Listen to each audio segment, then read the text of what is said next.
Press In. Le décryptage de l'actualité vu par iWeb.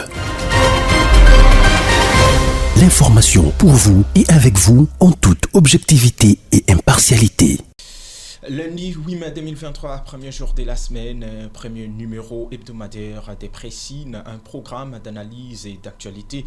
Bien sûr, autour de cette table, j'ai comme ça Gédéon Atibo, mais aussi Gilbert Ngonga, ces gens qui n'ont pas peur, bien sûr, de la controverse. Et pour aujourd'hui, on va parler comme ça de la dissertation. Ensuite, on verra comme ça les inondations à Kaélé et on va terminer par l'alerte faite comme ça par le vice-premier ministre de la Défense, Jean-Pierre Bemba, qui signale comme ça justement la présence des hommes des M23. Allez, je commence à dire comme ça bonjour à mes confrères, bienvenue chers tous. Bonjour Gilbert, bonjour Gédéon. Bonjour Jonathan. Allez, je commence par vous, justement, Gilbert. Aujourd'hui, comme annoncé déjà, c'est le début comme ça, justement, des épreuves préliminaires de l'examen d'État 2023.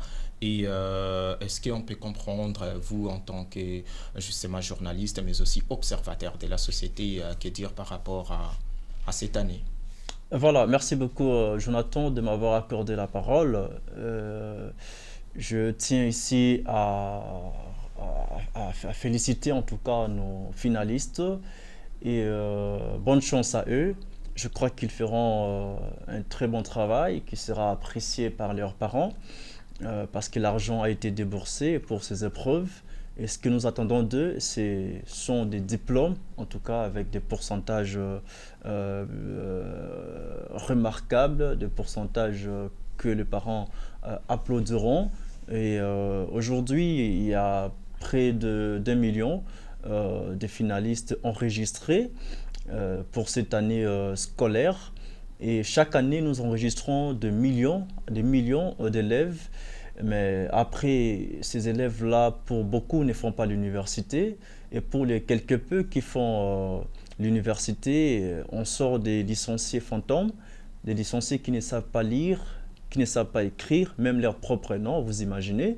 Et donc, il y a un problème du niveau de l'enseignement en République démocratique du Congo. Les autorités compétentes doivent prendre cette question avec beaucoup de sérieux pour que chaque année, nous puissions mettre sur le marché des diplômés compétents et performants. Vous savez, dans d'autres pays, les diplômes ne représentent plus rien parce que le diplôme n'est qu'une présomption de l'intelligence. Et dans d'autres pays, c'est la compétence qui compte, c'est la performance qui compte. Dites-nous, vous êtes capable de faire quoi sans pour autant nous montrer votre papier? Parce que les papiers ne parlent plus, parce que les chiffres, quelqu'un qui a fait 60%, qui a fait 80%, des chiffres qui ne disent rien. Ce qui est important, c'est l'intelligence, la pratique. Voilà. De l'autre côté, il y a Gédéon qui me regarde comme ça. Et est-ce qu'aujourd'hui, on peut quand même féliciter les gouvernements parce qu'on peut dire déjà 9% de plus par rapport à l'année passée, les élèves ont répondu quand même aujourd'hui. Oui, on constate que depuis cette période, on est resté sur une courbe plus ou moins ascendante du nombre de participants aux épreuves nationales. Ouais. Et d'après le récent chiffre révélé par le ministre de l'EPST, Tony Mwaba, de 2008 à 2022, on a constaté une montée exponentielle du nombre d'élèves finalistes, bien entendu. C'est-à-dire, s'il faut nous limiter à 2022, parce que nous sommes en 2023, en attendant que le nouveau chiffre 1 300 ou 200... 1 1728 élèves. 1 1728 élèves, en attendant que ce chiffre soit actualisé. C'est-à-dire, on constate plus de 5 millions d'élèves qui ont retrouvé les chemins d'école grâce à la politique mise en place par le gouvernement la politique de la gratuité fustigée par certaines personnes. La politique de gratuité, oui, elle a permis, elle a eu quand même à son côté bienfaiteur ou son côté des bien fondés, il y a eu un bien fondé de cette gratuité, puisqu'elle a permis le retour de certains élèves à l'école, mais en même temps, c'est le revers de la médaille. Vous voyez, lorsque vous voyez la médaille a deux facettes. Il y a la facette où on retrouve les emblèmes où on retrouve l'image bien taillée, et à l'autre côté de la médaille, on retrouve justement rien. C'est du plat carrément. Donc c'est à cela que ressemble la gratuité de base en République démocratique du Congo.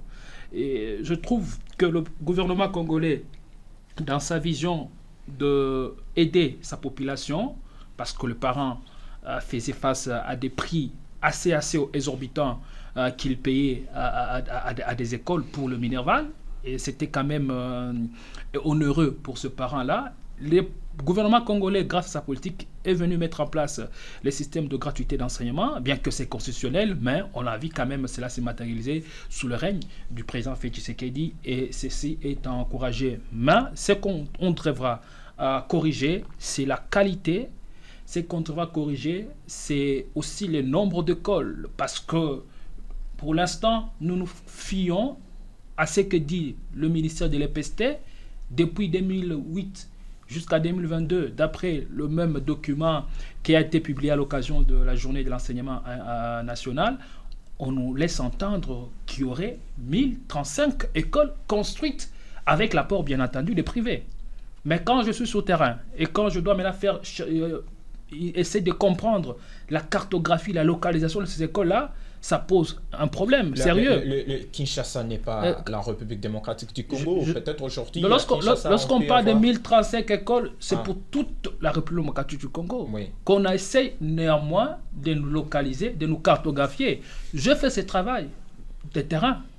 Et quand je suis allé sur ce terrain, au moins pour les quelques écoles que j'ai eu à visiter, c'est des écoles en tôle. Vous voulez dire quoi? Vous voulez insinuer que les ministres... C'est des écoles en tôle, je vous dis. Des écoles en tôle auxquelles on a tout simplement donné la mécanisation, et voilà, elles sont comptabilisées. Et ces écoles-là font partie de ces chiffres donnés, avancés par le ministre de l'EPST. 1035 écoles. Encore un autre couac. Vous trouverez que chacun, dans la communication du sensationnel, tout le monde essaie de donner son chiffre. C'est là que nous devons attirer les oreilles du gouvernement, attirer les oreilles des communicateurs de l'Union sacrée aujourd'hui. Parce que quand tout le monde passe à la télé et essaie de donner son chiffre, il y a même des confrères, même des communicateurs pro-pouvoir, qui ont balancé les chiffres de 27 000 écoles qui seraient construites sous le règne de Félix Tshisekedi. Et là, pour l'instant, nous nous basons sur ce qui ressemble à un chiffre officiel avancé par le ministère de l'EPC, 1035 écoles. Si réellement ces écoles ont été construites, bien encore, on signifie avec l'apport de privés, c'est-à-dire l'État n'a pas eu à construire autant d'écoles. Là, c'est le premier bataille, c'est le premier défi de la gratuité de l'enseignement.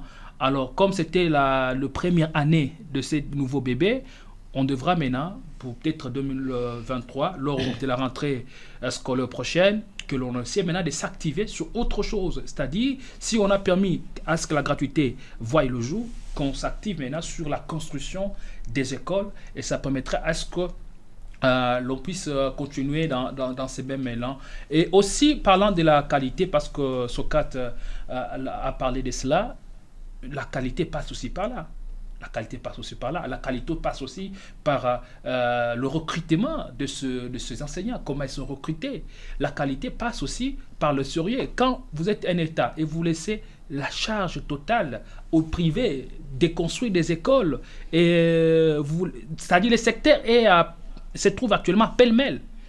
J'ai dit pour y avoir été, j'ai dit parce que je connais bien ce secteur éducatif. Donc la qualité doit être revue, on doit travailler sérieusement sur la qualité pour ne pas avoir des diplômes. Parce que là, on a l'impression d'avoir sur le marché des diplômes plutôt que des diplômés. Comme venez de dire, tout à fait. Et vous-même, Jonathan Makila, en tout cas, moi, que pensez-vous? Je pense qu'on peut quand même saluer. Déjà, c'est bien de voir comme ça 9% de plus pour cette année. Et les élèves ont répondu présent malgré les difficultés rencontrées par les parents. Et aujourd'hui, on peut quand même applaudir. Ce qui est vraiment, vraiment très important à souligner, c'est la qualité. C'est ça. On ne peut pas devenir diplômé comme ça sans toutefois connaître ou sans toutefois maîtriser ce que l'on est censé de connaître ou de maîtriser. Je pense que c'est très important. Les élèves aussi, moi ici, j'interpelle plutôt les élèves on doit avoir des élèves consciencieux, c'est-à-dire de bien comprendre les cours et surtout d'étudier comme il faut. Parce qu'aujourd'hui en RDC, comme vous venez de le dire tout à l'heure, c'est très, très, très compliqué avec nos élèves, c'est très, très compliqué avec les étudiants. Mais du moins, on est là pour parler matin, midi, soir et on espère bien que le gouvernement également jouera son grand rôle pour que les élèves soient formés et les étudiants également soient formés comme il faut. Voilà, l'actualité, c'est aussi les inondations de Kailé dans la province du Sud Kivu. On compte près de 400 personnes mortes suite à cette catastrophe naturelle. Nous avons vu le gouvernement a dépêché une délégation au niveau de la province du Sud Kivu et cette délégation a apporté de l'aide humanitaire, en tout cas aux familles aux familles endeuillées, voilà.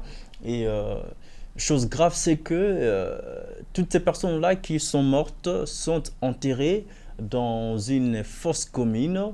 Et nous avons vu la réaction sans tarder du prix Nobel de la paix Denis Mukwege qui fustige en tout cas cet état de choses. Il n'est pas le seul. Il n'est pas le seul d'ailleurs. Presque civile, beaucoup de sociétés civiles en parlent. Voilà. Moi, je me suis posé la question, est-ce que le gouvernement a manqué de moyens pour enterrer dignement ses compatriotes congolais qui ont perdu leur vie suite à cette catastrophe naturelle, ou soit c'est la mauvaise foi du gouvernement, ou soit encore l'argent a été bel et bien déboursé. Je dirais que c'est la mauvaise foi. Sans toutefois vous arracher la parole, pour moi, je dirais que c'est de la mauvaise foi. Parce que si c'était ici à Kinshasa, on allait voir le gouverneur de la ville s'est précipité pour quand même enterrer ses compatriotes dans de bonnes conditions. La question plutôt aujourd'hui que l'on se pose, est-ce que les Quinois sont, je ne sais pas trop, beaucoup plus considérés par rapport à ces compatriotes qui vivent à l'intérieur du pays? Les autorités pensent que Kinshasa, c'est la République démocratique du Congo. Vous l'avez dit tout à l'heure. Kinshasa n'est qu'une petite province d'ailleurs, parmi tant d'autres que nous avons. Je peux même dire que la province la plus petite parmi les 26, c'est Kinshasa. Bon, après, ça reste à vérifier, mais c'est Kinshasa. Voilà, donc j'ai raison. Donc Kinshasa n'est pas la RDC. Ouais. Nous avons vu dernièrement, il y a eu des pluies diluviennes qui ont causé beaucoup de morts à Kinshasa et toutes ces personnes-là mortes dans cette catastrophe naturelle ont été enterrés avec dignité, chacun avec son cercueil et avec son petit trou pour l'enterrement. Et pourquoi ce ne doit pas être le cas avec les Congolais vivant au Sud Kivu, les Congolais vivant au Nord Kivu, mais quand c'est Kinshasa, on donne plus de la priorité. Et moi je me dis, pour répondre à la question que je m'étais posée, aux questions que je m'étais posées, c'est la mauvaise foi pour vous rejoindre, parce que le gouvernement congolais a beaucoup d'argent.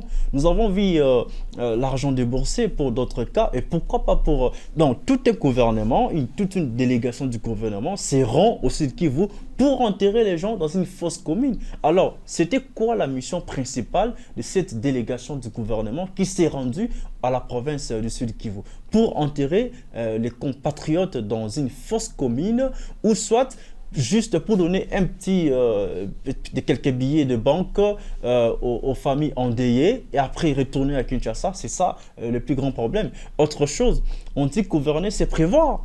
Mais pourquoi on attend que le mal ou le pire n'arrive au peuple congolais pour intervenir, plutôt que d'intervenir en amont pour éviter le pire? Donc nous sommes un État qui subit. Or, gouverner, c'est prévoir. Donc, les autorités compétentes de la République démocratique du Congo, de manière générale et de manière particulière celle de la province du Sud Kivu, devraient, à principe, prévoir les risques, prévoir les dégâts, vu que, je ne conviens pas, c'est une catastrophe naturelle, mais il y a possibilité de prévoir tous ces risques-là. Si on cure les caniveaux, les maisons sont construites dans de meilleures conditions, parce qu'aujourd'hui, on parle de construction anarchique. Les gens prennent les autorisations de construire n'importe où, n'importe comment. Ils construisent par conséquent n'importe où. Et quand il y a la pluie, en tout cas, les gens meurent gratuitement comme ça. À qui revient la faute? Mais au gouvernement congolais, aux autorités compétentes de la province du Sud Kivu notamment. Qui est aussi responsable. Ils sont responsables de toutes ces autorités-là. Donc, le problème, c'est celui-là. Il ne suffit pas seulement d'apporter l'argent, d'apporter un sac de farine aux familles endeuillées. Il faut aussi, autre chose, inculquer un comportement au peuple congolais que vous ne pouvez pas construire n'importe où. Et si vous construisez en respectant en tout cas les normes architecture, voilà, il n'y aura pas de dégâts. Si nous remarquons qu'aujourd'hui, il y a beaucoup de dégâts, c'est à cause de tous ces problèmes que je viens de relever ici. Donc je crois que les responsabilités, là c'est autre chose, elles sont partagées parce qu'aussi la population ou les populations construisent n'importe où après être refusé d'un ordre de construire, par exemple. Vous allez voir quelqu'un, il va profiter de son rang social, de la relation qu'il a avec telle ou telle autre autorité. La personne construit sans pour autant avoir les documents appropriés ou légaux pour construire. C'est ça, en tout cas, tous les problèmes, Jonathan Makila. J'aurais bien voulu ici qu'on me dise, j'aurais bien voulu, en tout cas, que l'on me dise, j'aurais bien voulu. Qu'elle en vous dise quoi? J'aurais bien voulu ici qu'on me dise que le président de la République, Félix Tshisekedi, n'est pas au courant de cette situation. Il est au courant. J'aurais bien voulu qu'on me dise ça. Il a dépêché d'ailleurs. C'est lui qui a dépêché cette délégation. J'aurais bien voulu. Et il a décrété d'ailleurs la journée des nationales. J'aurais bien voulu. Donc, mais le fait les contredise. Eh bien, le chef de l'État ne viendra pas dire à la population qu'il n'a pas été au courant de ceci ou de cela. La catastrophe naturelle, parce que je sais d'habitude, pour avoir travaillé dans des cabinets ministériels, la logique veut que lorsque vous arrivez, vous allez vous intéresser à ce que dit la presse, presse écrite, les médias traditionnels, et on fait une synthèse on essaie de présenter au président ou encore au ministre ou à une autorité. Et cette logique, elle est maintenue jusqu'à présent dans tous les cabinets ministériels. Et encore plus à la présidence de la République, où le chef de l'État a même droit à plus d'une cinquantaine de journalistes. Vous voyez. Donc, le chef de l'État, je dirais, c'est la personne la mieux informée. Alors, comment en est-on arrivé là? Il y a des compatriotes qui sont morts, cher ami. Et lorsqu'on parle de ces sujets, on doit quand même être triste. Et c'est avec beaucoup de larmes dans la voix que je suis en train de parler. Nos compatriotes de l'Est, non seulement ils sont victimes de la mauvaise gouvernance, de la mauvaise gestion des autorités publiques, non seulement ils sont victimes des affres de la guerre, mais au-delà de ça, il y a une catastrophe naturelle qui surgit et qui les précipite, qui les conduit au précipice. Ils sont morts. Ça, c'est un fait indéniable. Nous l'admettons. Mais vous voyez, la culture même bantou, la culture africaine, tend à sortir de la tête du Congolais. Le minimum que l'on puisse offrir à un défunt ou à un compatriote qui, après avoir connu une vie aussi intenable, c'est de le préparer ou de lui présenter de meilleurs obsèques qu'il puisse exister. C'est la moindre chose. La moindre des choses serait d'enterrer ses compatriotes avec dignité et dans les meilleures conditions. Je ne pense pas que le gouvernement, que ce soit le gouvernement provincial ou national, aurait manqué $50. Parce que le cercueil au Sud Kivu, c'est $50, revient à $50. Le nombre de compatriotes qui sont morts, c'est à supposons c'était près de 400. 500. Lorsque vous prenez 500 fois 50, ça vous donne combien? Vous avez une calculette, je crois que vous trouverez les chiffres. Ouais. Et ce n'est pas assez pour enterrer des compatriotes On vous dira avec que le dignité. gouvernement a besoin d'argent, il n'y a Écoutez, pas que ça comme problème. Il n'y a pas que ça, il n'y a pas que ça comme problème. Il n'y a pas que ça comme problème. Et là, on comprend finalement que les gouvernants ne sont pas là pour le peuple. Nous avons des gouvernements plutôt ventriotes qui ne s'occupent que de leurs intérêts. Qu'est-ce que ces gouvernants essaient de faire par rapport à la prévention même de certaines catastrophes? Rien. Socrate l'a énuméré. Qu'est-ce que ces gouvernements font, pour que le Congolais vive dans les meilleures conditions, qu'il ait à manger, qu'il ait accès à l'eau potable? Qu'est-ce qu'ils font? Et la situation n'est pas seulement au Sud Kivu, la situation elle est presque générale. Il faut voir comment est-ce que toutes les provinces sont gérées actuellement. Il faut voir comment est-ce que le peuple congolais vit dans son ensemble. C'est-à-dire il y a de quoi regretter, il y a de quoi en pleurer. Ou si pour d'autres ça va leur faire rire, mais il y a de quoi en tout cas en pleurer ici. Et donc je constate tout simplement qu'il y a un groupe de politiciens qui a pris les Congolais en otage, un groupe de politiciens congolais qui ne pensent pas à ce peuple-là, et donc qu'il leur arrive malheur, qu'il leur arrive catastrophe, qu'il leur arrive misère, qu'il leur arrive insécurité, on s'en fout. Tout ce que nous voulons, c'est le pouvoir, rien que pour le pouvoir, sans passer à ce peuple qui vous a donné mandat, et le pouvoir dont vous vous bombez les torses aujourd'hui. C'est quand même malheureux et c'est quand même anormal. M'intérêt des populations, comme des sacs périmés, je crois que c'est l'image que nous envoyons à l'extérieur. Et comment voulez-vous que les autres nous considèrent?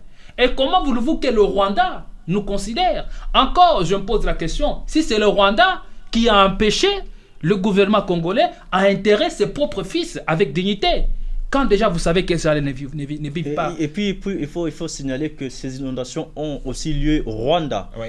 Est-ce que le gouvernement rwandais a procédé de la même manière? Le gouvernement rwandais a enterré ses compatriotes.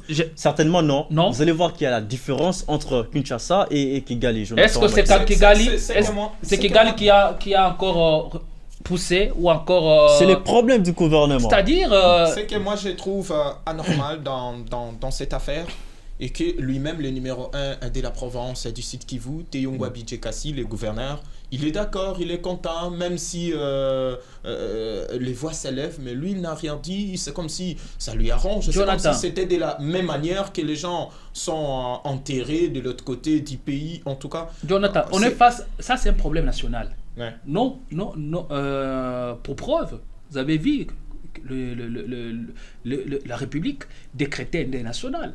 Ça, c'est un problème national. C'est même pas un problème qui se limite au niveau du gouvernement provincial. Et comment maintenant le gouvernement central, l'exécutif central arrive... Comme ça, moi, je ne préfère pas. Attendez, comment maintenant le gouvernement l'exécutif national arrive à gérer cette question? En tout cas, le minimum qu'on puisse faire à ce stade-là, c'est que les autorités s'imprègnent, non seulement s'imprègnent la situation, mais aussi prennent la situation à bras le corps, appellent les autorités provinciales pour leur passer ou pour leur donner des injonctions. Voilà tout ce qu'on aimerait que vous puissiez faire par rapport à telle situation qui est arrivée. Le chef de l'État, en tant que le garant du bon fonctionnement des institutions, il pouvait à son niveau seulement appeler le gouverneur provincial et lui donner les directives. Mais vous voyez, un gouverneur qui se comporte comme ça, et parce qu'il est d'élu d'épaisse, on va encore le laisser à la tête de la province. Déjà, c'est déjà un des indices qui acquise à suffisance qu'il a une incompétence à la tête du gouvernement, du gouvernorat du Sud Kivu. Combien de fois que le gouverneur provincial, les députés provinciaux ont essayé d'injecter leur gouverneur. Mais nous avons vu la Cour constitutionnelle en complicité avec ou encore la Cour constitutionnelle, et une fois ou deux fois, si je suis fidèle à ma mémoire, on a vu encore le ministre de l'Intérieur Peter Kazadi suspendre les activités à l'Assemblée nationale pour protéger les gouverneurs. Pour protéger, sauver les gouverneurs d'une motion qui serait initiée par les députés en toute indépendance. Je me aussi cette situation... préciser un élément, si vous permettez. Suite à ces catastrophes naturelles, ça m'a fait penser en tout cas à ce qui était arrivé ici à Kinshasa au niveau des Matadi Kibala. Il y a eu plus de, je ne sais pas combien encore de personnes, bon, plusieurs personnes sont mortes électrocutées, n'est-ce pas? Il y avait un câble de la SNEL qui était tombé et les gens ont trouvé la mort. Et le gouvernement congolais avait pris la décision, n'est-ce pas, de délocaliser les marchés des Matadi Kibala pour un autre endroit. Jusqu'à aujourd'hui, ces marchés de négoces continuent à fonctionner au vu et aussi de tout le monde. Donc la décision du gouvernement est piétinée et négligée. Pourtant, ils sont là, ils savent qu'ils sont toujours là, mais ils ne font rien. Donc il y a un problème de suivi. Là aussi, c'était une catastrophe en quelque sorte. Les gens sont morts sous la pluie. On a pris une décision qui n'est pas respectée. Aujourd'hui, on ne fait rien. On ne fait rien. Donc nous avons un gouvernement qui ne prévoit rien. Un gouvernement non préventif, n'est-ce pas? Un gouvernement curatif. C'est-à-dire le gouvernement vient avec la cure après avoir constaté les dégâts ou une catastrophe naturelle pour donner la piqûre. Il ne prévoit rien. Jonathan Makila. Je pense que à ce stade ici, que ce soit le gouvernement provincial ou le gouvernement national ici, avec les autorités que nous voyons tous les jours défiler à nos artères de la ville de Kinshasa, ce qu'ils peuvent faire, le minimum, c'est de protéger sa population, c'est de protéger ses concitoyens. Quand un peuple se sent protégé par ses autorités, eh bien, ce peuple, il est possible qu'il vous renouvelle sa confiance. Et face à une telle situation, comment voulez-vous que les peuples, comment voulez-vous que les compatriotes du Sud Kivu soient en osmose avec le gouverneur Théo Ngwabidje Kassi? Et voilà, je trouve que ça, ce serait dans un pays sérieux, on ne permettrait pas qu'un tel gouverneur soit maintenu à la tête de cette province et les députés, simplement aussi de ce côté-là, il faut l'avouer, parce qu'ils sont dépossédés de leur pouvoir de contrôler l'exécutif, eh bien, ils ne vont pas le faire partir, il sera maintenu tout simplement parce qu'il est de l'UDPS. C'est ce qu'on doit dénoncer avec force. Avec force, tout à fait. Je demande à Thibaut, que pensez-vous, je demande Makila par rapport à cette catastrophe naturelle? Jonathan Makila. C'est toi qui parlais en fait, comme le coach Nabuto. Non, ça se comprend. En tout cas, je pense qu'on a tout ramassé, mais moi, j'aime beaucoup plus interpeller la population. J'interpelle encore ici la population. On doit aussi savoir limiter les dégâts. Lorsque le gouvernement interdit à construire ou interdit la construction dans certaines zones, c'est très important aussi de faire quoi? D'abdiquer. Parce qu'aujourd'hui, nous, on a souvent tendance de dire que bon, ça, c'est le gouvernement qui a parlé. Moi, je vais faire à ma manière, je vais construire ici, même si c'est vraiment une zone inconfortable ou une zone inhabitable. Mais je prends quand même les risques. Même ici à Kinshasa, on les voit aussi dans certains quartiers. Vous verrez qu'ici, c'est vraiment prohibé, c'est interdit de construire ici. Mais les gens vont quand même risquer. C'est très, très, très compliqué. Mais aussi aux autorités. En tout cas, je pense que les gens ne construisent pas seulement comme ça, sans toutefois avoir l'autorisation justement de bâtir. Ça aussi, c'est très important. Je sais qu'aujourd'hui, il y a beaucoup de choses à dire là-dessus, mais du moins, on doit quand même rester comme ça humain, de savoir aussi prendre les décisions réfléchies. Où est partie l'humanité? On n'est plus humain. On n'est plus humain. En latin, on dit homo homini lupus. L'homme est un loup pour un autre homme. Ouais. C'est ce que nous sommes en train de voir exactement. Même les animaux ne vivraient pas comme ça. Même les animaux ont pitié et ils prennent la responsabilité d'encadrer, d'ensevelir leurs cadavres avec responsabilité et dignité. Aujourd'hui, Gédéon, il faut quand même aussi se dire que nous aussi, la population, nous avons notre part des responsabilités. Parce que si le gouvernement avait interdit de construire dans des zones pareilles... On n'est plus à ce stade. Non, Jonathan, on n'est plus à ce stade. Ce qui est arrivé. C'est un fait. On consomme le fait. Ouais. Le vin étant tiré, ouais, il faut le boire. Ouais. La population n'a pas obtempéré. Bien aussi. Une autre question à se poser. Au moment où la population n'a pas obtempéré, celui qui a la force publique, ce qui détient la force publique, eh bien, c'est le pouvoir, ouais, c'est le gouvernement. Mais pourquoi on ne les a pas déguerpis? Jonathan a voulu dire que les responsabilités sont partagées de part et d'autre. C'est-à-dire Donc le gouvernement congolais a sa part des responsabilités. Nous ne sommes plus à ce stade. La population de la province Exactement. a aussi sa part de responsabilité. Nous ne sommes plus à ce stade. Dans tout ça. Mais actuellement, on peut condamner le gouvernement nous ne sommes plus à ce stade. qui est père nous sommes au niveau au lieu des de obsèques, condamner de l'enfant l'enterrement. qui est la Je ne suis population. pas là pour protéger le gouvernement. Là, on parle de quoi? Et puis, j'ai très bien dit que le gouvernement a failli. Et maintenant, pour moi, c'est une façon aussi d'interpeller la population. Parce que c'est un problème qui n'arrive pas seulement aux habitants justement du Sud Kivu, mais aujourd'hui quand même, il faut comprendre qu'on parle du Sud Kivu, mais demain ou après-demain, peut-être ça sera encore Kinshasa, ça sera encore Sankuru, ça sera encore Congo central. Voilà pourquoi je lance ici un appel à tous ces auditeurs qui nous suivent en ce net moment de bien comprendre que il faut faire les choses d'une manière intelligente. C'est très important. Quand on dit non ici, on ne construit pas. En tout cas, il faut respecter. Nous sommes d'accord avec toi. Il y a plein de choses que nous déplorons. La manière dont nous-mêmes nous vivons ici à Kinshasa ou partout ailleurs. Mais là, c'est un fait. Mais un autre fait est que la catastrophe est arrivée. Devant une telle situation, on s'incline. Et nous parlons ici de l'enterrement de ces poissons périmés, mis dans des sacs et enfouis dans des terres, loin de la ville, sans honneur, sans dignité. Souffrez que nous n'abordions pas le tout dernier sujet annoncé pour cette émission, faute de temps. On fait signe à la régie, nous avons épuisé toutes nos 30 minutes pour cette émission. Merci à Gédéon Atibou, merci à Jonathan Makila, merci à tous nos auditeurs qui nous ont suivis et qui nous suivent en ce moment, qui vont nous suivre d'ailleurs après. On va se retrouver demain avec le même plaisir. Au revoir. Presse In. Le décryptage de l'actualité vu par iWeb. L'information pour vous et avec vous en toute objectivité et impartialité.